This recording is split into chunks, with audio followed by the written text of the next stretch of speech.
东突厥3等地强推汉语教学导致大规模抗议之后，近日有中国全国人大法工委负责人表示，地方有关民族学校使用本民族语言教学的规定违反中国宪法，这一表述引发舆论热议。2017年，维吾尔自治区教育厅宣布禁止使用维吾尔语教学课程，中央并未正式回应。周三，全国人大常委会一个会议上，法制工作委员会主任沈春耀就有关问题表态。沈春耀说，有地方法规规定，各级民族学校应使用本民族语文或通用语文教学，又或者经当地教育行政部门同意，有条件的民族学校部分课程可用汉字文学授课。他说，全国人大法工委审查认为，这些规定和宪法第19条第5款关于国家推广全国通用的普通话规定、国家通用语言文学法和教育法等相关法律规定不一致，要求修改。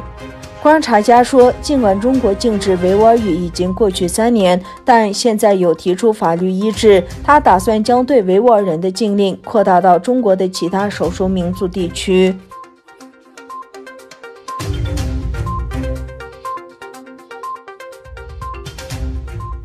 澳大利亚的维吾尔人呼吁澳大利亚政府效仿美国，宣布中国正在对维吾尔人进行种族灭绝。根据澳大利亚新闻社的报道，澳大利亚维吾尔人的法蒂玛·阿布都葛普尔对美国的这一决定发表了评论，称其不仅对我的人民，而且对全人类都是巨大的胜利。美国政府于1月19日宣布，中国正在对维吾尔人进行种族灭绝。报告还援引澳大利亚维吾尔人的话说，我们希望澳大利亚政府和所有民主国家团结起来，将这一行径称为种族灭绝。众所周知，澳大利亚政府一直关注维吾尔人的局势，并多次批评中国的侵犯人权行为。另一方面，澳大利亚战略政策研究所发表多份报告，揭露中国对维吾尔人实施的强迫劳动和其他侵权行为。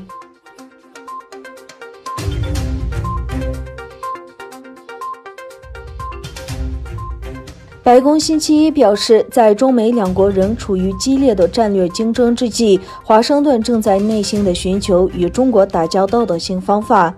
白宫发言人沙奇星期一在新闻发布会上被问到有关中国的问题时说，我们在过去几年看到的是，中国在国内越来越权威，在国外越来越强势。北京现在正以重大方式挑战我们的安全、繁荣和价值观，这要求美国采取新方法。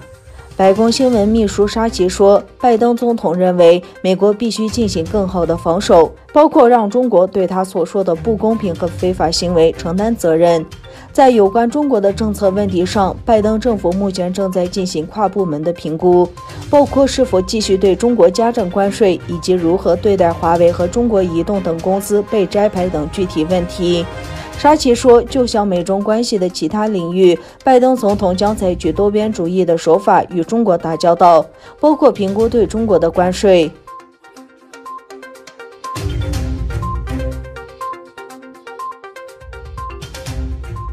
据印度媒体报道，中印两国士兵3天前在印度位于尼泊尔和不丹之间的西京邦北部纳库拉走廊发生冲突，双方都有人员受伤。印度媒体引述印度军官表示，双方会有伤亡。双方6个月前才发生大规模冲突，造成至少20名印军丧命，中方也有不明人数伤亡。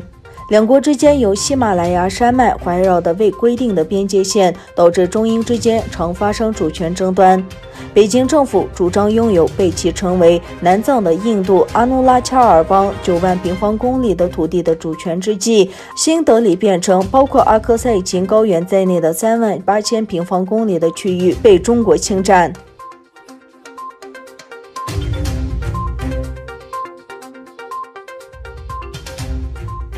欧盟外交部长决定搁置欧盟首脑会议在12月同意对土耳其实施的制裁。德国外交大臣马斯在会后发表声明说，鉴于积极的事态发展，我们今天决定不对土耳其实施制裁。他指出，土耳其和希腊重启探索性谈判，而土耳其目前在地中海东部有争议地区不存在船只，这是我们所期望的长期积极信号。我们不希望欧盟未来的制裁会影响这一信号。希腊和土耳其政府代表25日在土耳其伊斯坦布尔就东地中海天然气资源归属等议题直接对话，以化解争端。这一对话暂停近5年后重启。